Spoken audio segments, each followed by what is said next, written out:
오늘 말씀은 아모스 3장입니다. 선지자에게 알려진 주의 비밀이라는 주제로 말씀을 전하겠습니다. 하나님께 택하심을 받은 이스라엘은 특별할 수밖에 없었습니다.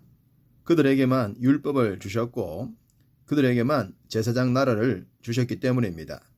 그들에게만 할례라는 예식을 통해 친백성이 되는 규례를 주셨습니다.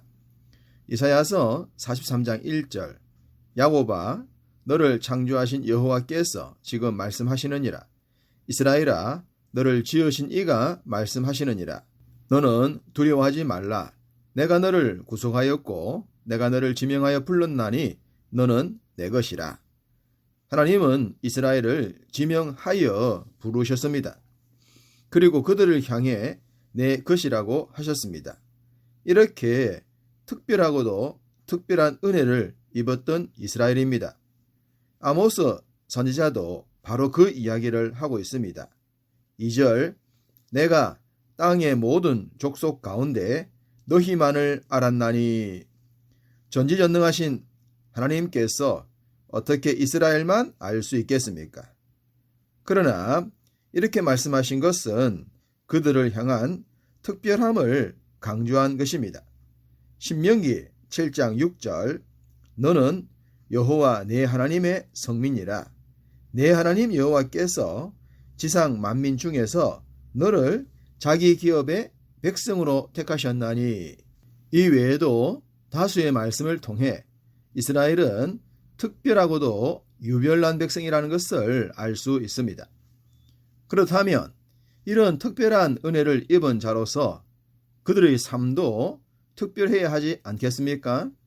그런데 오히려 그 반대가 되고 말았습니다. 특별한 백성이 아니라 오만하고 자만하며 방자한 백성이 되고 말았습니다. 택하여 주신 분이 민망할 정도로 삐뚤리고 어긋난 백성이 되고 말았습니다. 이렇게 적용을 해볼 수도 있겠습니다. 옛날에 아들이 귀했던 집안에 딸들만 줄줄이 태어났다가 늙음하게 아들을 낳았다고 생각해 봅시다. 사실 그런 경우도 많았지 않았습니까? 그렇게 태어난 아들은 할아버지 할머니 부모님에게 금지 옥엽처럼 특별 대우를 받았을 것입니다. 아마 누나들도 자신들의 서러움을 풀어줄 동생으로 아끼고 아끼지 않았겠습니까? 이렇게 모든 사람들에게 특별한 대우를 받은 이 아들은 인성과 심성이 곱고 타인을 배려하는 좋은 사람으로 자랄 가능성이 높을까요? 아니면 그 반대로 아나무인으로 자랄 가능성이 높을까요? 드라마나 주위에서 듣게 되는 경우들의 대부분은 두 번째 경우라고 답할 가능성이 높습니다. 어릴 때부터 특별한 대우를 받으면 귀한 것을 모르고 자랄 가능성이 높습니다. 자기에게 특별하게 대우하는 분들의 마음을 헤아리지 못할 때가 많죠. 그래서 변망덕한 자식이 될 가능성이 높습니다. 야단도 맞지 않고 채찍을 맞은 경험이 없으면 자신과 타인의 삶을 망가뜨리는 그런 삶을 살 가능성이 높은 것입니다. 이스라엘을 이 이야기에 접목시켜도 될는지 모르겠습니다만 만민 중에 특별했던 이스라엘은 오히려 죄악의 특별한 민족이 되고 말았습니다. 그렇기 때문에 하나님의 징벌도 컸고 재앙도 클 수밖에 없었던 것입니다. 2절 중반절 그러므로 내가 너희 모든 죄악을 너희에게 보응하리라 하셨나니. 그들이 하나님을 실망시켜드린 만큼 범죄자의 삶을 살았던 만큼의 보응을 말씀하고 계십니다. 3절 두 사람이 뜻이 같지 않은데 어찌 동행하겠으며. 동행은 뜻과 마음이 같아야 가능합니다. 아무리 좋은 조건을 갖추더라도 마음과 뜻이 같지 않으면 혼자만 못한 것입니다. 잠언은 다투는 사람과 함께 큰 집에서 사는 것보다 움막에서 사는 것이 낫다고 합니다. 그렇습니다. 큰 집에서 좋은 것을 먹고 살면 육신엔 좋을 것입니다. 그러나 다투고 싸우면 그 스트레스로 인해 좋은 것을 아무리 많이 먹어도 소화시키지 못할 겁니다. 오히려 피골이 상집해지지 않겠습니까? 그렇기 때문에 마음 편히 혼자 사는 것이 훨씬 좋은 것입니다. 하나님은 이스라엘을 특별하게 부르셨지만 그들은 하나님과 함께 할 수 없는 상태가 되고 말았습니다. 그것을 뜻이 달라 동행할 수 없는 두 사람의 관계라고 하셨습니다. 여기서 두 사람은 하나님과 이스라엘이겠죠. 호세아 11장에 이스라엘은 하나님께서 부를수록 점점 멀리했고 끝끝내 물러갔다고 했습니다. 동행의 관계는 부르기 전에도 먼저 가까이 가게 됩니다. 점점 더 가까이 가고 싶어집니다. 그것이 동행자의 축복이죠. 창세기 5장에 에녹은 하나님과 300년을 동행하다가 죽음을 보지 않고 천국으로 옮겨졌다는 것을 우리는 잘 압니다. 하나님은 이스라엘이 이런 에녹과 같기를 원하지 않으셨겠습니까? 그런데 이스라엘은 하나님을 향해 야곱과 에서처럼 멀어지고 말았습니다. 북왕국과 남왕국처럼 나눠지고 말았고 바리새인과 사두개인처럼 절대로 가까워질 수 없는 관계가 되고 말았습니다. 이렇게 멀어질 대로 멀어진 이스라엘을 위해 하나님은 특별한 사람을 세우셨습니다. 바로 선지자들이죠. 7절 주 여호와께서는 자기의 비밀을 그종 선지자들에게 보이지 아니하시고는 결코 행하심이 없으시리라.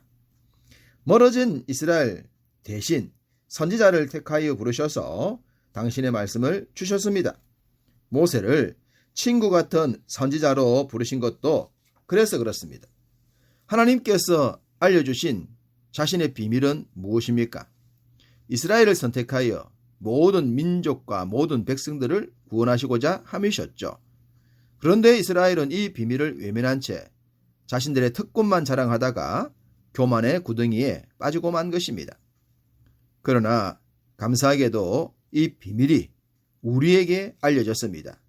이방인인 우리가 알게 된 것입니다. 그래서 하나님의 비밀의 뜻을 수행하기 위해 영적인 전쟁에 자원하여 나서고 있는 것입니다. 오늘날 많은 사람들에게 인정받지도 못하고 대접받지도 못하는 크리스천들이지만 말입니다.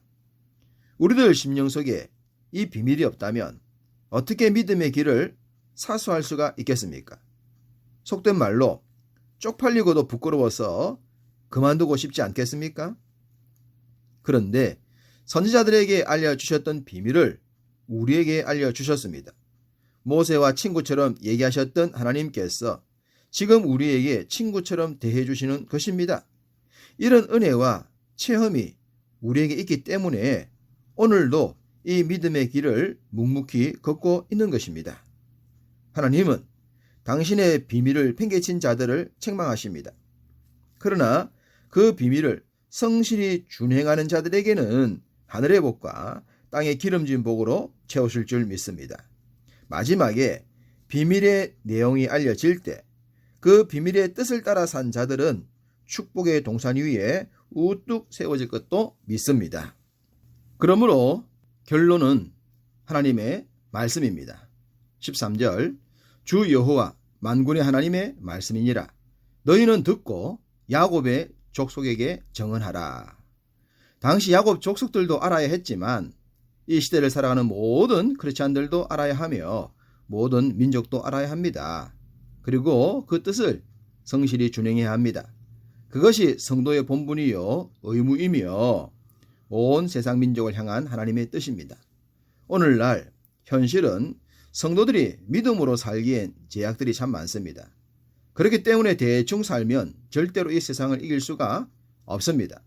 우리는 결단하고 승부를 걸어야 합니다. 그럴 때 하나님의 도우심이 임할 줄 믿습니다. 내가 가진 모든 것들 위에 하나님의 부어주심의 은혜가 임할 줄 믿습니다. 오늘도 여러분이 가진 모든 것 위에 하나님의 더하여 주시는 은혜로 인해 멋지게 승리하는 한 날 되시기를 주님의 이름으로 축복합니다.